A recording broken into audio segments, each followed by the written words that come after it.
Here is today's featured headline in space. Voyager Technologies is acquiring satellite propulsion company ExoTerra Resources.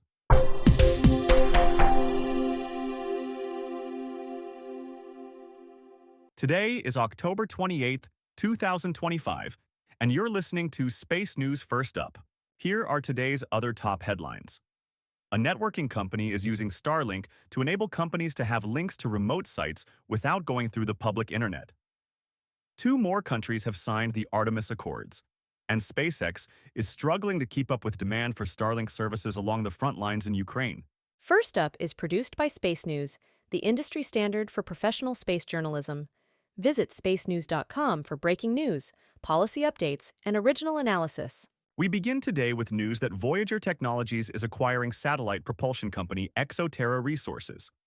Voyager announced the deal Monday, but did not disclose the value of the acquisition. ExoTerra, founded in 2011, has spent the last couple of years expanding its staff and moving into larger facilities to meet growing demand for satellite propulsion. ExoTerra first demonstrated its Halo Hall effect thrusters in orbit on DARPA Blackjack satellites, and York Space Systems is using ExoTerra thrusters on satellites it is building for the Space Development Agency.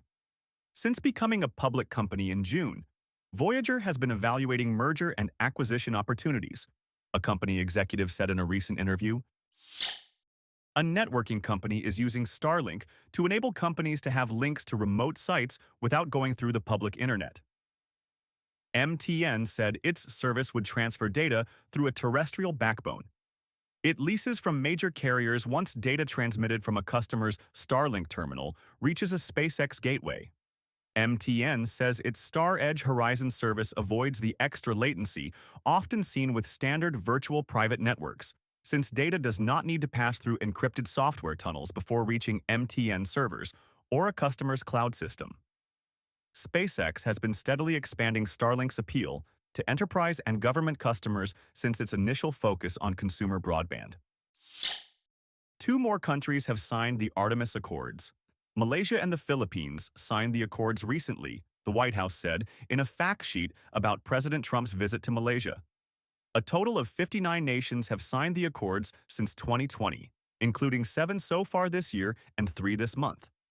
The document outlines norms of behavior for safe space exploration on topics from transparency to non-interference. Space.com reports that SpaceX is struggling to keep up with demand for Starlink services along the front lines in Ukraine.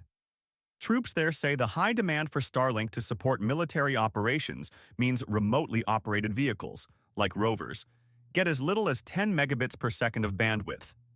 That makes it difficult to get the video needed to control the vehicles. Some have turned to terrestrial radio signals, including repeaters on tethered drones, as alternatives, but say that Starlink remains essential to military operations there. Discover your next mission in the space industry with the Space News Job Exchange. Visit jobs.spacenews.com to find top aerospace roles and connect with leading employers.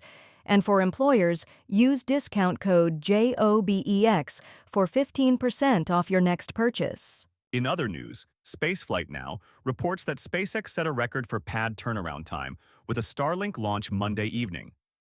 A Falcon 9 lifted off from Vandenberg Space Force Base at 8:43 p.m. Eastern and placed 28 Starlink satellites into orbit. The launch took place just less than 55 hours after the previous launch from the same Vandenberg pad, a record for the company as it continues efforts to increase the rate of Falcon launches from California and Florida. SpaceQ reports that a Canadian agency is providing funding to help build a spaceport in Nova Scotia. Maritime Launch Services, MLS, said that Export Development Canada, the country's export credit agency, issued a 10 million Canadian dollars, $7.1 million senior credit facility intended to help build Spaceport Nova Scotia. The facility, which MLS has been working on for several years, would host launches of small launch vehicles. MLS said the funds would go toward work on pad development for multiple users as well as tenant-specific facilities. MLS expects to host the first launch there as soon as late 2026 or early 2027. Share your company's news with the entire space industry through Stellar Dispatch, the press release service from Space News.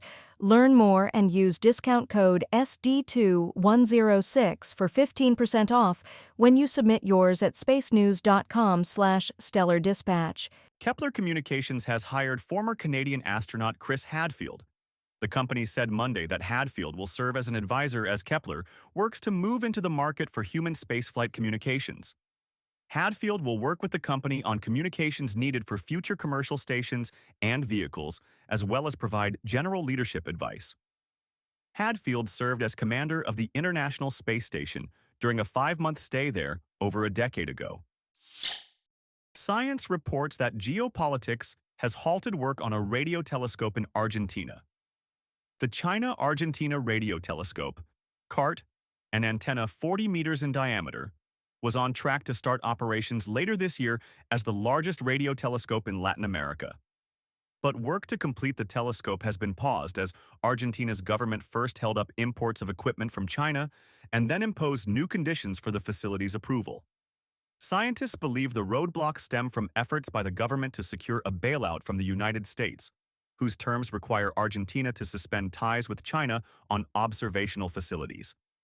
Scientists argue that CART has no military applications and that Argentina's defense ministry approved the telescope nearly a decade ago.